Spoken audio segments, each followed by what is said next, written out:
Colter Basin, Montana Territory, the 9th of November, 1886.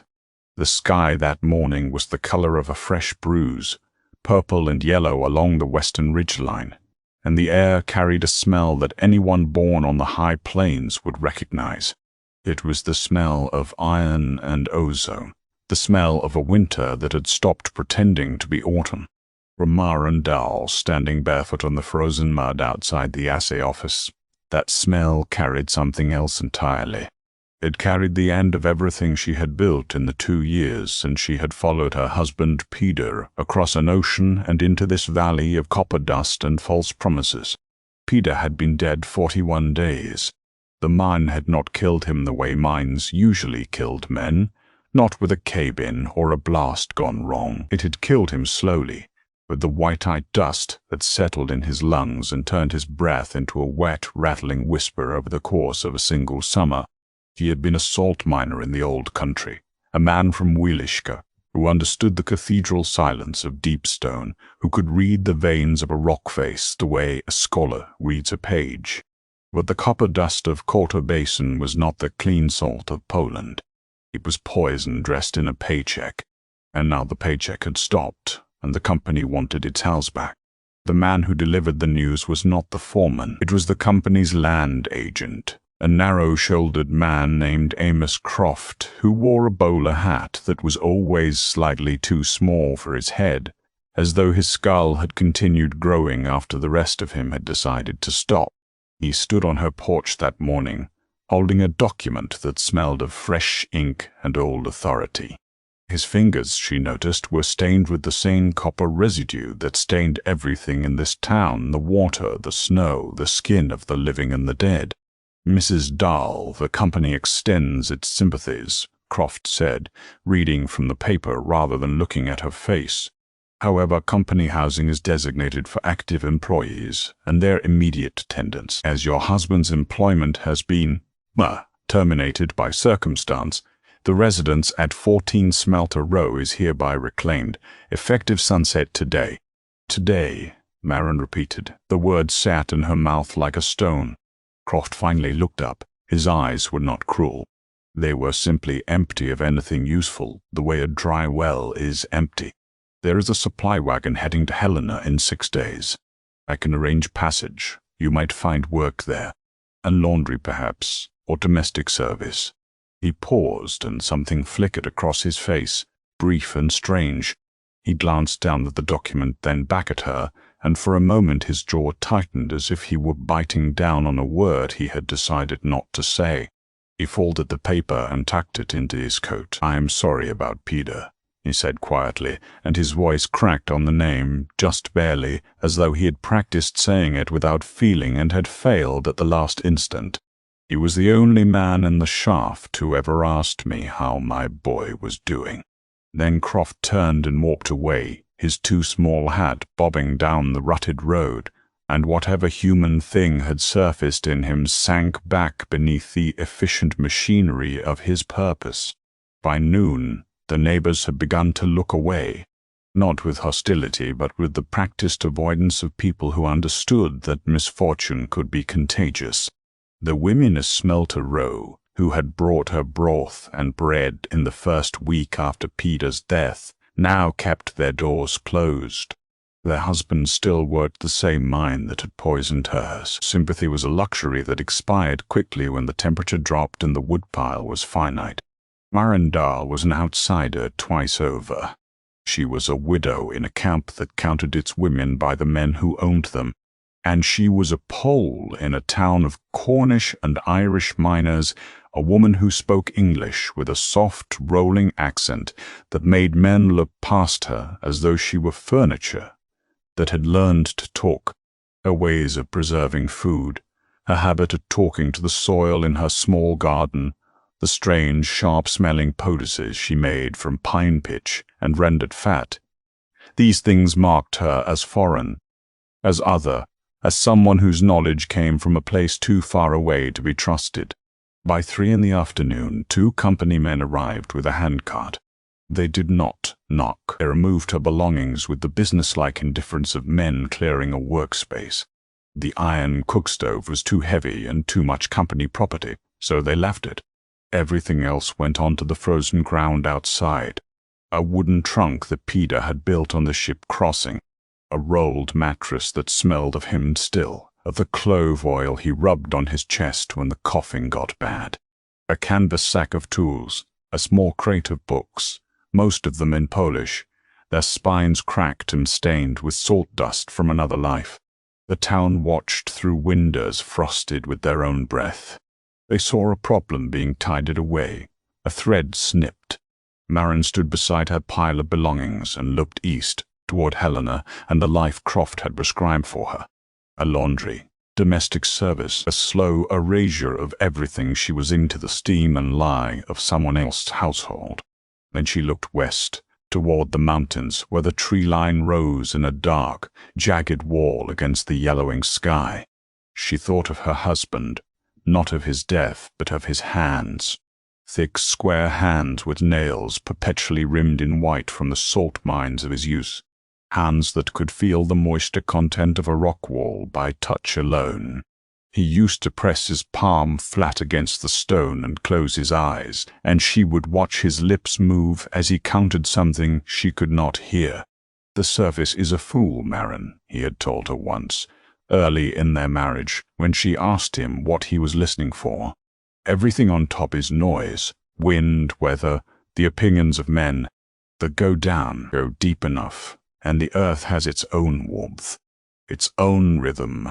In Wielika, 300 meters down, the air is the same temperature in January as in July. The miners' children play in the salt cathedral without coats. The earth remembers its own heat, and if you are wise enough to go to it, it will share." She had dismissed it then as the poetry of a man who loved his work. Now, standing in the last light of a November afternoon, with nowhere to sleep and the killing freeze settling over the basin like a judgment, his words returned to her with the force of revelation. The earth remembers its own heat. She could not go east. She could not stay here. But she could go down. There was a place she had found in September, while foraging for late-season mushrooms in the drainage above town, a narrow ravine, choked with alder and wild currant, where a creek had cut into the hillside and exposed a shelf of red clay beneath the topsoil. The creek had undercut the bank badly, carving a shallow overhang that smelled of wet minerals and cold stone. It was nothing, a gouge in the earth, a wound in the hillside that the loggers and miners walked past without a second glance, because it produced neither timber nor ore. But Maren had noticed something that day that no one else would have thought to look for. The clay beneath the overhang was warm, not hot, not steaming, just perceptibly, undeniably warmer than the air above it. She had knelt and pressed her palm flat against it, the way Peter used to press his hand against the mine walls, and she had felt it, a faint, steady warmth radiating from somewhere below. She had thought of Peter and smiled and moved on, her basket heavy with chanterelles. Now she thought of it and felt her heart begin to beat differently, not faster, steadier. She loaded what she could carry onto the handcart the company men had left behind. The mattress, the trunk, the tools, the books. She wrapped herself in Peter's old mine coat, which was 3 sizes too large and smelled of copper dust and clove oil, and she began to walk west toward the ravine, while the town of Quarter Basin watched her go and drew its own conclusions. "Lost her mind," said the woman at the dry goods counter, watching through the window. "Was only a matter of time," said the man beside her, who owed his life to the timber beams that Peter Dahl had set in the number 4 shaft, beams that still held while lesser work crumbled. The ravine was 3/4 of a mile from town, sheltered from the north wind by a thick stand of Douglas fir. Maren reached it as the last copper light drained from the sky and the first needles of ice began to fall. Not snow yet, but a fine, crystalline sleet that stung the skin and turned the world into a blur of grey static. She found the overhang. She pressed her hand against the clay. Warm, still warm, constant as a pulse. She slept that first night under the shallow lip of earth, curled in her mattress with Peter's coat pulled over her head and the canvas sack of tools pressed against her back. The sleet turned to snow overnight, and by morning a white curtain hung across the mouth of the overhang, muffling the world to a profound silence. She did not die. That was the first morning's only accomplishment, and it was enough. Over the next 3 weeks, Maren Dahl dug. She started with the small folding shovel from Peter's kit, a tool designed for clearing loose rock from mined faces. It was not meant for this work, but it bit into the red clay with a satisfying chunk that she felt in her shoulders and her spine. She dug into the hillside, following the warmth the way a miner follows a vein of ore. Where the clay was warmer, she dug toward it. Where it cooled, she angled away. By the 3rd day, she had carved a passage 4 feet deep into the bank, wide enough to crawl through on her hands and knees. The clay walls were smooth and damp, and they radiated that steady, inexplicable warmth. She knew what Peter would have said. Geothermal. The word he used when he described the deep mines, where the Earth's own heat turned the tunnels into ovens. Here the heat was gentler, a warm seep rather than a furnace, likely fed by the same volcanic roots that had pushed the hot springs to the surface 20 miles to the south in the Madison Valley. The creek that had cut this ravine had exposed the thermal layer, an accident of erosion that was invisible to anyone who did not know what warm clay meant. By the end of the first week, the passage was 8 feet deep, and she could sit upright inside. The temperature at the back wall, she estimated, was steady near 50 degrees, warm enough that her breath did not fog. She began to shake the space, widening it into an oval chamber roughly 6 feet across. She packed the excavated clay into the walls of the entrance passage, narrowing it deliberately to reduce airflow. She remembered Peter explaining how the mine ventilation worked, how the miners controlled the flow of air through narrow passages to direct warmth where it was needed, and cold where it was not. She cut pine boughs and laid them thick on the floor, 2 hands deep, their resin scent filling the chamber with a smell that reminded her of the forests outside Krakow in autumn. Over the boughs she laid flat stones from the creek bed, and over the stone she placed her mattress. The stone held the earth's warmth and radiated it upward through the bedding. She slept that night warmer than she had slept since Peter died. During the 2nd week, she solved the problem of fire. She could not build one inside the chamber without ventilation, and she could not open a vent without losing the thermal seal that made the space livable. So she built the fire outside, in a stone-lined pit at the mouth of the entrance passage, and she constructed a flue. This was Peter's knowledge, pure and direct, summoned from a conversation she had half listened to on a winter night in their company shack. He had been reading one of his Polish engineering journals, a battered thing with diagrams of mine heating systems, and he had explained to her, with the quiet enthusiasm of a man who found beauty in practical things, how the old salt miners heated their deepest chambers. They did not bring the fire down. They brought the heat down. They built channels of brick and clay that carried the hot exhaust gases from a surface fire through a long, winding path before releasing them. The gases cooled as they traveled, depositing their heat into the surrounding clay and stone. By the time the smoke reached the exit, it was barely warm, but the walls of the channel were a reservoir of captured warmth that radiated for hours after the fire died. Maren had no brick, but she had clay, an almost unlimited supply of dense, mineral-rich red clay that she could shape with her hands and fire-harden in the pit. Over 5 days of painstaking work, her fingers cracked and bleeding from the cold and the abrasive earth, she built a channel. It ran from the fire pit at the entrance, along the right wall of the passage, and into the main chamber, where it curved along the back wall before exiting through a narrow vent she had punched upward through the hillside above. The channel was lined with clay she had shaped and dried section by section, using the fire itself to cure each new portion before adding the next. The first time she lit a full fire and sealed the entrance flap, she sat in the chamber and waited. But 20 minutes, nothing. Then she felt it. The wall beside her, the clay wall through which the channel ran, began to warm. Not suddenly, but in a slow, deepening wave, like the sun rising inside the earth. Within an hour, the chamber was warm enough to remove her coat. Within 2 hours, she was sitting in her shift, reading one of Peter's books by the light of a tallow candle, the walls around her radiating a steady, gentle heat that seemed to come from everywhere at once. She wept then.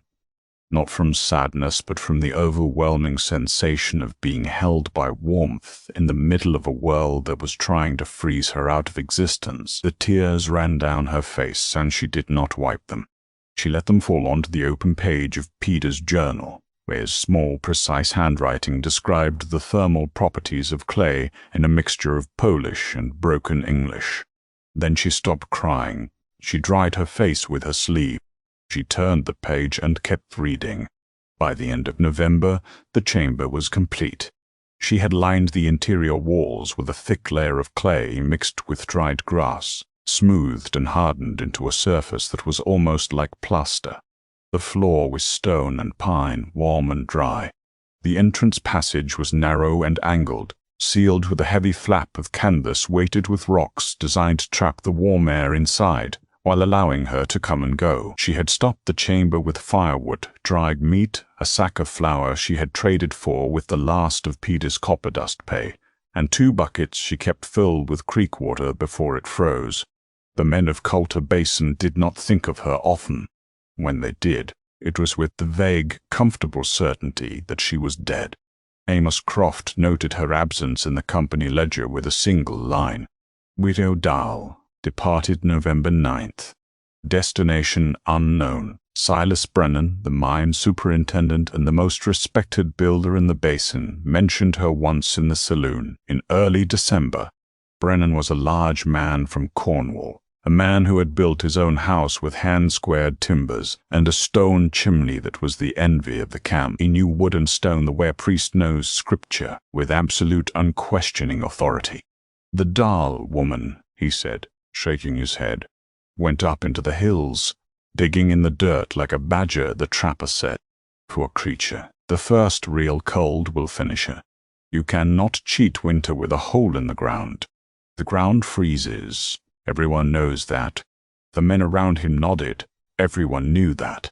December came, and with it came the winter of 1886. It did not arrive as a season. It arrived as a catastrophe. The blizzard that struck on December 14th was not weather. It was an act of geological violence, a wall of Arctic air that descended from the Canadian plains with a speed and ferocity that turned the Montana Territory into something resembling the surface of a dead planet. The temperature dropped to 30 below zero, then 40. The snow came sideways, driven by winds that exceeded 60 miles per hour, packing into drifts that buried fences, then walls, then entire structures. Cattle died standing in the fields, their bodies frozen upright like grotesque statues. In Coulter Basin, the cabins that men like Silas Brennan had built with such pride and expertise began to fail. Not dramatically, not with collapse, but with a slow, grinding siege. The wind found every crack in the chinking. The cold radiated through the log walls, which were, for all their thickness, still just wood, a material that conducted heat outward almost as fast as the iron stoves could produce it. The fires burned constantly, consuming wood at a terrifying rate. Within 4 days, several families had burned through their winter stockpiles. The snow was too deep, and the wind too violent to reach the woodlots. Brennan's own house, the finest in the camp, was losing the fight. Ice formed on the inside of his walls. His children slept in a pile beside the stove, wrapped in every blanket and hide the family owned, and still they shivered. He burned his furniture. He burned his workbench. He stood in his own house, the house he had built with his own hands, with his expertise and his certainty, and he watched the frost creep across the interior walls like a living thing. And he felt something he had never felt in his life: doubt. On the 6th day of the blizzard, a trapper named Moss Henriksen stumbled into town, half dead, his beard a solid mass of ice. He had come from the west, from the ravine country, and he had a story that no one believed. "Smoke," he said, his lips cracked and bleeding. coming out of the hill, not from a chimney, from the ground itself, and I heard something. Singing. A woman singing. They thought he was delirious. Brennan thought he was delirious. But on the 8th day, when the wind finally dropped to something survivable, and Brennan's youngest daughter had developed a cough that sounded like tearing paper, the big Cornishman put on every piece of clothing he owned and went to sea. He found the ravine. He found the tracks nearly buried but visible in the packed snow near the hillside. He found the entrance a narrow gap in the earth sealed with canvas from which a thin line of smoke rose vertically in the still frozen air, and he felt even from 6 feet away the warmth. Not imagined warmth, not hope. Actual physical, impossible warmth radiating from the earth itself. The canvas flap moved and Marandal stepped out. She was thin. Her hands were wroth and dark with clay, but her cheeks were flushed with color, not the raw redness of cold, but the healthy warmth of a person who had been comfortable. She wore Peter's mine coat, unbuttoned, over a wool dress, unbuttoned, in 40 below weather. Brennan stood in the snow, ice in his beard, his toes numb in his boots, his certainty shattered. He stared at her and could not find a single word from his vast vocabulary of building knowledge that explained what he was seeing. "Mrs. Dahl," he finally managed. His voice was hoarse. "How?" Maran looked at him. She saw the frost on his collar.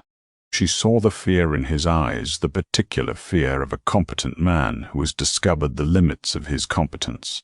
She did not smile. She did not say, "I told you." She thought of Peter, pressing his palm against the mine wall, counting the heartbeats of the earth. "Come inside, Mr. Brennan," she said. "Bring your family. There is room." Brennan ducked through the entrance. The passage was narrow and warm, the clay walls smooth beneath his gloved fingers. He emerged into the chamber and stopped. The air inside was warm, not survivably cool. Warm. The clay walls glowed with a deep, banked heat that he could feel on his face, on his hands, through his coat. The tallow candle on the small shelf cast steady light across a space that was clean, dry, and impossibly alive in the heart of a frozen hillside. He pulled off his glove. He laid his bare hand against the wall. Warm clay, warm earth. The heat was not coming from the small fire smoldering in the entrance pit. It was coming from everywhere. It was stored in the walls themselves, in the clay and the stone, held there by a principle he had never considered, because he had never needed to consider it. He had always built upward, outward against the cold. She had built inward, downward with it. "The earth does not freeze if you go deep enough," Maran said from behind him. "My husband taught me that. The miners in his country knew it for 500 years. You fight the winter from behind a wall, and the winter breaks your wall. You go beneath the winter, and it cannot reach you." Brennan brought his family that night, his wife, his 3 children, and his mother-in-law, who was 72 and had not stopped shivering in 6 days. Maran made room. She heated creek water on the fire pit and made a thin broth with dried venison. The old woman held the warm cup in both hands and wept without making a sound. Over the following days, others came. They came in 1s and 2s, trudging through the killing snow, following the smoke that rose from the hillside. Maran turned no one away. She showed them how to extend the chamber, how to dig lateral passages and line them with clay, how to build secondary heating channels that branched from the main flue. She showed them which clay to use and how to shape it. She taught them the way Peter had taught her, not with lectures, but with gestures, with the pressure of her hand against the warm wall, with the simple words her husband had used. "Give the heat a home," she told them. "Do not chase it with fire. Give it a place to live, and it will stay." Amos Croft came on the 12th day. He stood at the entrance of the ravine, his too small bowler hat dusted with snow, his ledger book tucked under his arm. He looked at the hillside, at the smoke, at the people moving in and out of the earth like creatures of a world he had not known existed. He opened his ledger to the page where he had written Widow Dahl, departed November 9. Destination unknown. He stared at it for a long time. Then he closed the book and walked down to the entrance and asked if there was room for one more. By the time the blizzard finally broke in late January, 17 people were living in Marnes hillside. 3 cabins in Coulter Basin had collapsed under the snow. The mine had flooded. 8 head of cattle had frozen in the basin proper. But in the ravine, in the chambers that Maren Dahl had carved from warm clay, not a single person had died. Spring came slowly, grudgingly, as though the land were embarrassed by its own cruelty. The snow pulled back from the valley floor in patches, revealing mud and the crushed brown remnants of last year's grass. The creek ran again, loud and cold, cutting fresh channels through the softening earth. Maren taught them through the thaw, not formally, not in any organized way, but in the ordinary course of rebuilding. Brennan humbled in a way that had stripped something hard from him and replaced it with something more flexible, worked beside her. He brought his builder's skill to her miner's knowledge, and together they redesigned the cabins of Coulter Basin. They packed the north-facing walls with earth berms 3 feet thick. They built masonry heaters of brick and clay inside the existing fireplaces, massive thermal batteries that absorbed heat for hours and released it slowly through the night. They angled the cabins into the hillsides rather than perching them on top, letting the earth itself become the fourth wall. The following winter, Coulter Basin used less than half the firewood it had consumed the year before. The winter after that, less again. Travelers passing through the basin remarked on the strange architecture, the way the buildings seemed to grow out of the hill rather than sit upon it, the warmth that met them at the door. They called it the Tao method, though Maren always corrected them quietly. The village method, she would say. My husband's way. Years later, the ravine shelter still stood. The entrance was wider now, reinforced with stone, and someone had carved a small shelf into the clay wall beside the opening. On the shelf sat a tin cup, dented and stained with tallow, and beside it a small book with a cracked leather cover. The book was open to a page near the middle, held flat by a smooth creek stone. The handwriting was small and precise, a mixture of Polish and English, and the page was warped and stained where tears had fallen and dried long ago. The entry read simply, Zinimia Bamita Swoche Sepolo. The earth remembers its own heat. Travelers who stopped to rest at the entrance sometimes picked up the book, turned a few pages, and set it back down without understanding what they held. But on cold nights they pressed their hands to the clay walls of that passage and felt the warmth, and they understood something without being able to name it. The lessons of Maren Dahl are not about building a shelter in a hillside. They are about a way of encountering the problems that life drives into your path like a nail through a notice on your door. Most of us build the way Coulter Basin built. We stack our defenses higher. We burn more fuel. We fight harder against the thing that is killing us, using the same methods, the same assumptions, the same walls, only thicker, only louder, only more exhausted. And we are surprised every time when the cold finds its way through. What if the answer is not higher walls, but deeper roots? What warmth is sitting beneath the surface of your life right now?